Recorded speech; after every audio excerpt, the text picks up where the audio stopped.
नमस्कार दोस्तों। हमारी आज की कहानी है ईश्वर पर विश्वास।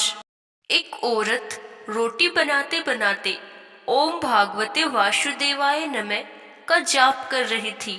अलग से पूजा का समय कहाँ निकाल पाती थी बेचारी। तो बस काम करते करते ही एकाएक धड़ाम से जोरों की आवाज हुई और साथ में दर्दनाक चीख। कलेजा धक से रह गया। जब आंगन में दौड़कर झांकी तो 8 साल का चुन्नू चित पड़ा था, खून से लथपथ। मन हुआ दहाड़ मारकर रोए, परंतु घर में उसके अलावा कोई था नहीं। रोकर भी किसे बुलाती। फिर चुन्नू को संभालना भी तो था। दौड़कर नीचे गई तो देखा चुन्नू आधी बेहोशी में माँ माँ की रट लगाए हुए है। अंदर की ममता ने आंखों से निकलकर अपनी मौजूदगी का एहसास करवाया।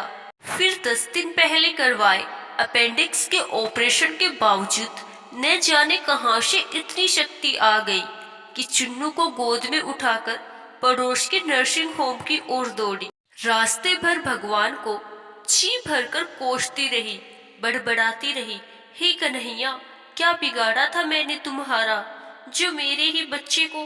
खैर, डॉक्टर साहब मिल गए और समय पर इलाज होने पर चुन्नू बिल्कुल ठीक हो गया। चोटें गहरी नहीं थी, ऊपरी थी, तो कोई खास परेशानी नहीं हुई।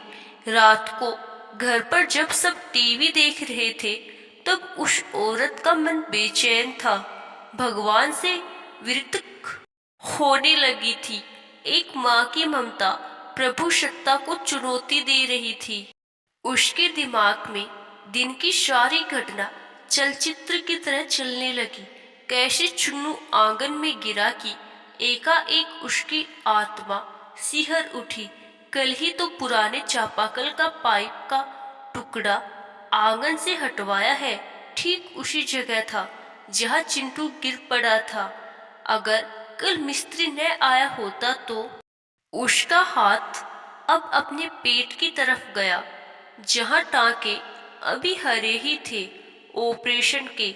आश्चर्य हुआ कि उसने 20-22 किलो के चुन्नू को उठाया कैसे। कैसे वो आधा किलोमीटर तक दौड़ती चली गई। फूल सा हल्का लग रहा था चुन्नू। वैसे तो वो कपड़ों की बाल्टी तक छत पर नहीं ले जा पाती। फिर उसे ख्याल आया कि डॉक्टर साहब तो 2 बजे तक ही रहते हैं और जब वो पहुंची तो 3:30 बज रहे थे। उसके जाते ही तुरंत इलाज हुआ, मानो किसी ने उन्हें रोक रखा था। उसका सर प्रभु चरणों में श्रद्धा से झुक गया। अब वो सारा खेल समझ चुकी थी। मन ही मन प्रभु से अपने शब्दों के लिए क्षमा मांगी। तभी टीवी पर ध्यान गया तो प्रवचन आ रहा था।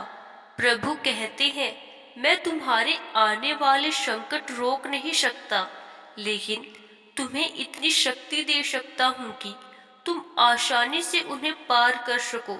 तुम्हारी राह आसान कर सकता हूँ, बस धर्म के मार्ग पर चलते रहो। उस औरत ने घर के मंदिर में झांक कर देखा। कन्हैया मुस्कुरा रहे थे। आशा करती हूँ दोस्तों, आपको हमारी आज की कहानी जरूर पसंद आई। धन्यवाद।